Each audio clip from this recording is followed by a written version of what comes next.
You can remain standing, and this is the benediction.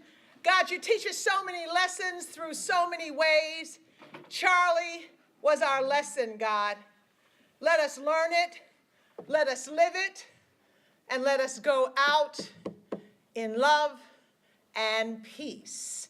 Let the church say, amen. Amen. Thank you all for being here today. This was a special event because all of you were here. We invite you to join us for some light refreshments and continue the conversation about Charlie with your own memories and your own stories. Thank you again for being here today. Amen.